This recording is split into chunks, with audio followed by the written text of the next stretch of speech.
आज इस लेक्चर में हम लोग पढ़ने जा रहे हैं आइडियल गैस लॉज। तो सबसे पहले समझते हैं आइडियल गैस लॉज क्या होता है। तो आइडियल गैस क्या होता है ये समझना सबसे पहले बहुत ज़रूरी है। तो गैस दो वेज में कैरेक्टरिस्टिक्स होते हैं, जैसे कि एक आइडियल गैस होता है जो कि हम लोग कैलकुलेशन के लिए यूज़ करते हैं, जिसमें बहुत सारा अप्रॉक्सीमेशन होता है, कुछ कुछ चीज़ को नेगलेक्ट किया जाता है। और रियल गैस जो कि हम लोग डे टू डे लाइफ में इनकाउंटर करते हैं। आइडियल गैस सबसे पहले देखते हैं क्या होता है। Ideal gas, in this we neglect the intermolecular forces and volume occupied by the gas। तो चलिए सबसे पहले समझिए कि इसका मतलब क्या होता है। तो आइडियल गैस और रियल गैस, ऐसा कुछ अलग अलग गैस नहीं है कि कुछ गैस आइडियल होता है कुछ गैस रियल होता है। सारा गैस रियल गैस होता है। जो भी गैस हमारे इन्वायरमेंट में है, जो भी हम लोग देख पाते हैं या जो भी मतलब एग्जिस्ट करता है, जो भी है आसपास में, वो सारा रियल गैस होता है। आइडियल गैस क्या होता है? आइडियल गैस में हम लोग कुछ अप्रोक्सीमेशन करते हैं, मतलब कि कुछ कुछ चीज़ को नेगलेक्ट करते हैं। जैसे कि आइडियल गैस में हम लोग क्या करते हैं कि वॉल्यूम जो होता है मॉलिक्यूल्स का, जैसे गैस में मॉलिक्यूल्स का तो कुछ ना कुछ वॉल्यूम जरूर रहता होगा, तो हम लोग उस वॉल्यूम को नेगलेक्ट कर देते हैं। ऊपर से क्या मैंने आपको एक लेक्चर पिछले लेक्चर में बताया था कि जो इंटरमोलिकुलर फोर्सेस होता है वो गैसेस में नेग्लिजिबल होता है, लेकिन जब आइडियल गैस का केस हम लोग लेते हैं तो आइडियल गैस में उसको जीरो मान लिया जाता है। नेग्लिजिबल नहीं, कम नहीं माना जाता है, जीरो माना जाता है कि कोई भी इंटरमोलिकुलर फोर्सेस नहीं होता है। तो आइडियल गैस लॉज क्या होता है? वही आइडियल गैस, जो आइडियल गैस मैंने आपको बता रहा हूँ कि आइडियल गैस में क्या होता है कि हम लोग यहाँ पे दो काम करते हैं। पहला तो एक इंटरमोलिकुलर फोर्सेस को नेग्लेक्ट कर देते हैं, और volume occupied by the gas molecules इसको भी नेग्लेक्ट कर देते हैं। इसको ज़रा अच्छे से समझते हैं। सबसे पहले ये देखिए कंटेनर है, कंटेनर में ये हो गया, सपोज ये मॉलिक्यूल्स का साइज है, ठीक है ना। तो हम लोग यहाँ पे आइडियल गैस में इसके साइज को जीरो मानते हैं, नेग्लिजिबल। गैस का साइज पूरा है लेकिन इसमें मॉलिक्यूल्स का साइज जो भी है उसको हम लोग जीरो मान लेते हैं, नेग्लिजिबल मान लेते हैं। No ideal gas is found in nature. कोई भी आइडियल गैस फाउंड नहीं, मतलब नेचर में मिलता नहीं, सारा का सारा रियल गैस होता है।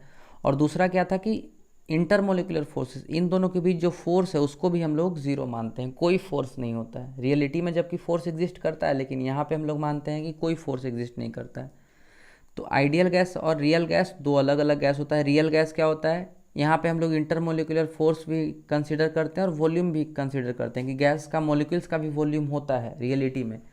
ये बहुत छोटा टॉपिक है, इसको ज़्यादा नहीं हम लोग को पढ़ना, हम लोग को सारा कैलकुलेशन आइडियल गैस में ही करना है। आइडियल इसीलिए बनाया है ज़्यादा ताकि हम लोग का कैलकुलेशन ईजी हो जाए और हम लोग ईजिली कोई भी क्वेश्चन सॉल्व कर पाएँ। तो सारा gas, all gases are real gases होता है, ठीक है। तो ये हुआ आइडियल गैस और रियल गैस। आइडियल गैस और रियल गैस को अच्छे से समझने के लिए आप प्लीज़ ये डायग्राम देखिए। यहाँ पे क्या है? ये मॉलिक्यूल्स है। तो मॉलिक्यूल्स है तो इन दोनों के बीच कुछ ना कुछ फोर्स जरूर होगा, तभी तो ये एक फॉर्म में है ना, गैस फॉर्म में है या फिर जो भी फॉर्म है, किसी फोर्स की वजह से ही है।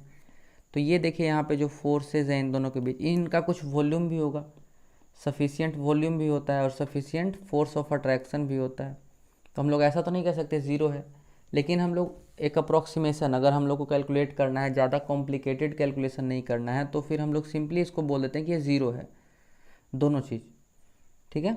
रियल गैस जो भी हमको, आप ये मत समझिएगा कि कुछ गैस रियल है और कुछ गैस आइडियल, मैं पहले ही बता चुका हूँ सारा गैस रियल होता है, लेकिन हम लोग बस उसको ईजी ईजी बनाने के लिए हम लोग सिर्फ आइडियल मान लेते हैं उसको।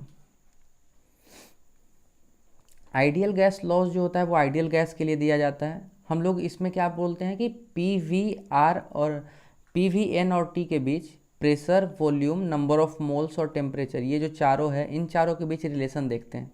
इन चारों के बीच क्या रिलेशन होता है, किस कंडीशन में क्या रिलेशन होता है, ठीक है। हम लोग इसमें बेसिकली यही देखने जा रहे हैं कि इन चारों के बीच क्या क्या रिलेशन होता है। जैसे एक है बॉयल्स लॉ, एक चार्ल्स लॉ, एक गे लुसेक्स लॉ और ये एवोगाड्रो लॉ। ये चारों साइंटिस्ट का नाम पे ये लॉज पढ़ा है, जो जिन्होंने ये लॉज दिया है। और इसमें हम लोग क्या पढ़ने जा रहे हैं? तो इसमें हम लोग सिंपली ये पढ़ेंगे कि टेम्परेचर, प्रेशर, वॉल्यूम और नंबर ऑफ मोल्स के बीच क्या रिलेशन होता है। एक को अगर हम चेंज करेंगे तो दूसरे पे क्या फ़र्क पड़ेगा, अगर एक को बढ़ाएंगे या घटाएंगे तो दूसरे पे क्या फ़र्क पड़ेगा, अगर दो को बढ़ाएंगे घटाएंगे तो तीसरे पे क्या फ़र्क पड़ेगा, अगर तीनों को चेंज करेंगे तो चौथे पे क्या फ़र्क पड़ेगा। मतलब चारों के बीच जितना टाइप का रिलेशन हो सकता है, चारों एक दूसरे पे कैसे डिपेंड करता है, हम लोग इसमें वही पढ़ने जा रहे हैं।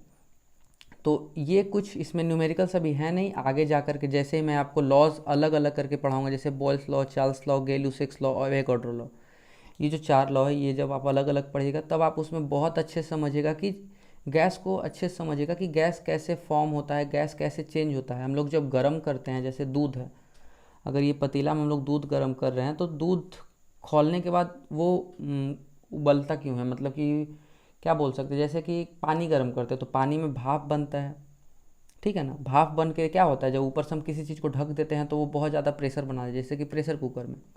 तो वो ऐसा क्यों होता है कि जब गर्म होता है तो उसका प्रेशर बन जाता है, बहुत ज़्यादा प्रेशर बढ़ जाता है। तो ये सब रिलेशन समझने को मिलेगा कि जब हम लोग गर्म करेंगे तो क्या होगा, वॉल्यूम बढ़ेगा या घटेगा, प्रेशर बढ़ेगा या घटेगा, ठीक है। तो इस तरह से हम लोग इसमें जितना टाइप ऑफ रिलेशन हो सकता है सब कुछ इसमें हम लोग पढ़ने वाले हैं। और नेक्स्ट लेक्चर से मैं अलग अलग करके चारों लॉस को अच्छे से आप लोग को समझाऊंगा। तो ये लेक्चर बस छोटा सा इतना ही है, इसमें मैं सिर्फ और आइडियल गैस लॉस के बारे में बताया हूँ, और बाकी का देखते हैं अगले लेक्चर में। आज के लिए इतना ही।